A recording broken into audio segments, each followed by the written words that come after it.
अपने जीवन में परमेश्वर की इच्छा कैसे जाने? How to know God's will in your life? चलिए इस वीडियो में जानते हैं।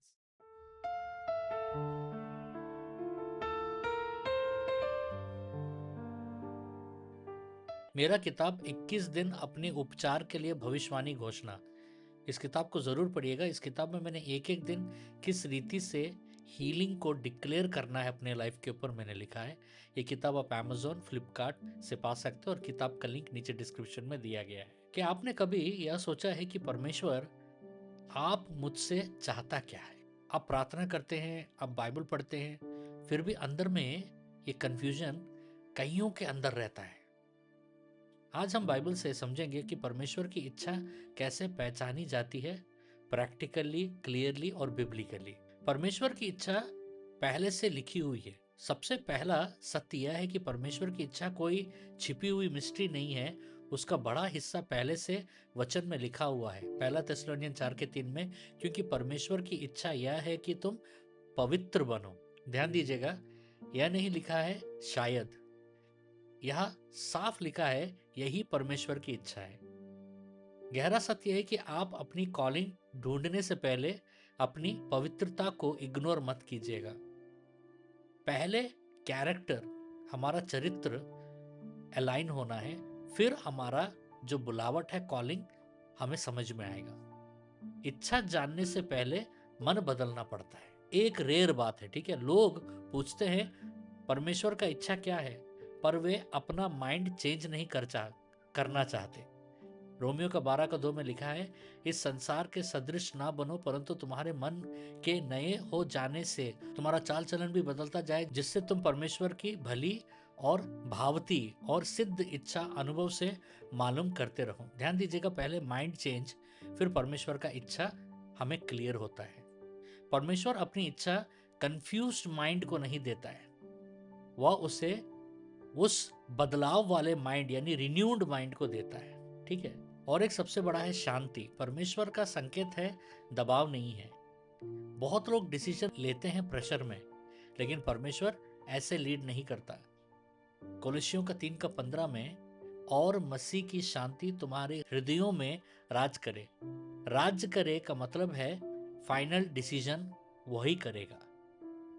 परमेश्वर आपको फोर्स नहीं करता है, वह आपको शांति से अगुवाई करता है, पीस से गाइड करता है। अगर अंदर कंफ्यूजन है, डर है, प्रेशर है, तो रुक जाइए।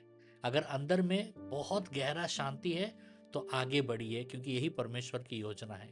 परमेश्वर की इच्छा अक्सर छोटे कदमों से खुलती है, स्मॉल स्टेप्स। ये एक बहुत पावरफुल ट्रूथ है।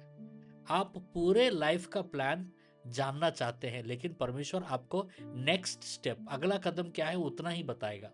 भजन संहिता 119, 105, तेरा वचन मेरे पाँव के लिए दीपक और मेरे मार्ग के लिए उजियाला है। ध्यान दीजिएगा, दीपक पूरे रास्ते को नहीं दिखाता, सिर्फ अगला कदम को दिखाता है, उतना ही रोशनी रहता है दीपक में। तो परमेश्वर का इच्छा एक मैप नहीं है, वह एक चलने का तरीका बताता है। एक कदम आज्ञाकारिता, फिर अगला कदम खुलता है। इच्छा या कंफर्मेशन से आती है, कंफ्यूजन से नहीं आता है। परमेश्वर रैंडम नहीं बोल देता है, ठीक है, जब चाहे तब नहीं बोलता है, वह कंफर्म करता है। दूसरा कुरिन्थियों का 13:1, हर एक बात 2 या 3 गवाहियों के मुंह से स्थिर की जाए। गहरा सत्य यह है कि अगर कोई बात परमेश्वर से है, तो वह बार बार कंफर्म होगा आपके जीवन में, वचन के द्वारा, शांति के द्वारा, परिस्थितियों के द्वारा, सपनों के द्वारा, दर्शन के द्वारा, भविष्यवाणी के द्वारा। परमेश्वर की इच्छा कोई पजल नहीं है कि आप कंफ्यूज हो जाए। यह एक संबंध है जो आपको गाइड करता है, चलाता है हर दिन, वचन के द्वारा, मन का रिन्यूइंग के द्वारा, शांति के द्वारा और एक एक कदम के द्वारा। अगर आप ईमानदार रहते हैं, तो आप कभी भी परमेश्वर की इच्छा को मिस नहीं करेंगे। एक सूचना याद रखिएगा, हर सोमवार, मंगलवार और बुधवार को मैं यूट्यूब में आकर लाइव ड्रीम इंटरप्रिटेशन करता हूँ। नीचे डिस्क्रिप्शन में सपनों का ड्रीम इंटरप्रिटेशन का फॉर्म दिया है, उसमें आप अपने सपने भेजिएगा, मैं ज़रूर इंटरप्रेट करूँगा। और हर पहला और तीसरा फ्राइडे को भारत के समय में रात को 9 से 10 बजे मैं आकर भविष्यवाणी और चंगाई प्रार्थना करता हूँ यूट्यूब में। आप हमारे साथ ज़रूर जुड़िएगा। और दूसरा फ्राइडे और फोर्थ फ्राइडे यानी सेकंड फ्राइडे और फोर्थ फ्राइडे को, शुक्रवार को भारत के समय में सुबह 7 से शाम को 7 बजे तक हमारा 12 घंटा का प्रार्थना होता है। 6 से 7 हज़ार लोग हमारे साथ जुड़ते हैं और परमेश्वर बहुत सारे भविष्यवाणियाँ, चिन्ह और चमत्कार कर रहे हैं। आप भी हमारे साथ ज़रूर जुड़िएगा। अभी हम एक प्रार्थना करेंगे। इस प्रार्थना का स्क्रीनशॉट लेकर आप बाद में भी प्रार्थना कर सकते हैं या अभी मेरे साथ आप प्रार्थना कर सकते हैं। चलिए प्रार्थना करते हैं। हे पिता, यीशु के नाम में मुझे तेरी इच्छा समझने की बुद्धि दे। मेरे मन को नया कर ताकि मैं तेरा आवाज़ पहचान सकूं। मेरे अंदर से कन्फ्यूजन और डर को निकाल, मुझे शांति दे जो सही निर्णय की ओर ले जाए। और घोषणा करता हूं कि तेरी इच्छा में चलूं और कभी भटकूं नहीं, यीशु के नाम में आमीन। अब ये रहा इनाम के लिए आज का सवाल। सवाल को ध्यान से सुनिएगा। रोमियो के 2 के 12 के अनुसार परमेश्वर की इच्छा जानने से पहले क्या बदलना जरूरी है? एक लाइन में भी उत्तर दे सकते हो और पहले 3 सही जवाब देने वालों में से 2 जन को मेरा किताब इनाम में मिलेगा और किताब आपके घर बाई पोस्ट आएगा। मेरा गुजारिश है आप प्लीज़ कमेंट्स चेक करते रहिएगा क्योंकि मैं विनर को कमेंट्स में अनाउंस करता हूँ। अगर आपको कोई प्रार्थना का ज़रूरत है तो देरी मत कीजिएगा। नीचे प्रार्थना का फॉर्म का लिंक दिया गया, उसमें आप अपने प्रार्थना को कितने बार भी भेज सकते हैं क्योंकि हमारा टीम आपके लिए प्रेयर करेगा।